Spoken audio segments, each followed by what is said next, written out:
Hello friends, இந்த வீடியோவில் நம்ம ஒரு கன்ஸ்பிரசி ஆக்ஷன் த்ரில்லர் படமா வெளியான மியூட்டினி படம் எப்படி இருக்குன்னு தான் பார்க்க போறோம். இந்த படத்துடைய கதை என்னன்னு பார்த்துடலாம். ஹீரோ கோல்ட் ரீட் ஒரு former special forces officer and எக்ஸ்காப்பா இருக்காரு. இப்ப அவர் தாய்லாந்துல ஒரு பில்லியனர் ஷிப்பிங் டைக்குனான டிபுவுடைய பிரைவேட் செக்யூரிட்டியா ஒர்க் பண்ணிட்டு இருக்காரு. ஆனா ஒரு நாள் பாத்தீங்கன்னா டிபு அவருடைய கண்முன்னாடியே கொல்லப்படுறாரு. இதோட ஒஸ்டான விஷயம் என்ன அப்படின்னு பாத்தீங்கன்னா, அந்த மர்டரை இவர் தான் பண்ணார் அப்படின்ற மாதிரி இவரை ஃப்ரேம் பண்றாங்க. போலீஸ் கிட்ட இருந்து எஸ்கேப் ஆகிற கோல் பாத்தீங்கன்னா ஆக்சுவல் கில்லர்ஸ் யார் அப்படின்றத கண்டுபிடிக்கிறதுக்காக ஒரு கார்கோ ஷிப் குள்ள என்டர் ஆகுறாரு. ஆனா இன்வெஸ்டிகேஷன் போக போக இது ஒரு சிம்பிளான ஒரு மர்டர் இல்ல அப்படின்றது தெரியுது. International conspiracy, corruption, dangerous criminal network மாதிரியான விஷயங்கள் அந்த ஷிப்புடைய பின்னணியில இருக்கு. ஒரு பக்கம் ஹீரோவை போலீஸ் தேடிட்டு இருக்காங்க, இன்னொரு பக்கம் ஷிப்ல இருக்கிற டேஞ்சரஸான கிரிமினல்ஸை ஒரு ஃபேஸ் பண்ண வேண்டிய ஒரு சூழல் இருக்கு. தான் நிரபராதி அப்படின்றத ப்ரூவ் பண்ணிட்டு தன்னுடைய பாச கொண்டவங்க யார் அப்படின்றத கண்டுபிடிக்கிறதுக்காக ஜேசன் ஸ்டாத்தம் ஒரு ஒன் மேன் ஆர்மியா டிரான்ஸ்ஃபார்ம் ஆகி செஞ்ச ஆக்ஷன் அதகலம் தான் மியூட்டினி. இந்த படத்துடைய பெரிய ஸ்ட்ரென்த்தே பாத்தீங்கன்னா ஜேசன் ஸ்டாத்தம் உடைய ஆக்ஷன் சீக்வன்ஸ் அண்ட் பிசிக் தான். இந்த படத்துக்கு பிசிக்கலா என்ன விஷயங்கள்லாம் தேவைப்படுதோ அது நல்லாவே கொடுத்திருக்காரு அப்படின்னு சொல்லலாம். Punch, kick, gun fight, chase and close combat sequence எல்லாமே பாத்தீங்கன்னா அவருடைய பெஸ்ட் கொடுத்திருக்காரு அப்படின்னு தான் சொல்லுவேன். நீங்க ஒரு ஜேசன் ஸ்டாத்தம் ஃபேனா இருந்தீங்க அப்படின்னா இந்த படத்துடைய கடைசி 30 நிமிஷம் பாத்தீங்கன்னா ஒரு என்டர்டெய்னிங் ஃபேக்டரா இருந்துச்சு அப்படின்னு சொல்லலாம். அந்த ஷிப் செட் பீசஸ் பாத்தீங்கன்னா ரொம்ப நல்லாவே ஒர்க் ஆச்சு அப்படின்னு சொல்லலாம். இந்த படத்துக்கு தேவையான ஒரு நல்ல பேக் ட்ராப்பா அது அமைஞ்சது.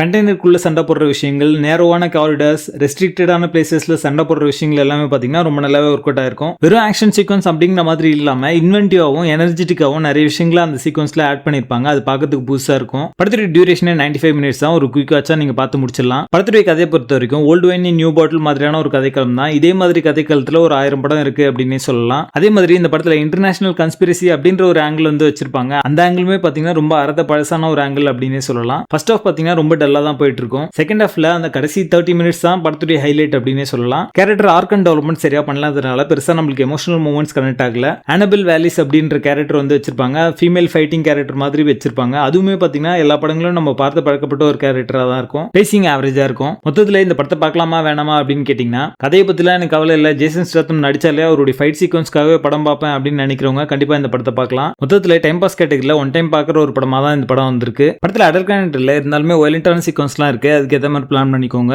மியூட்டினி படத்துக்கு எங்களோட ரேட்டிங் 5.5 out of 10.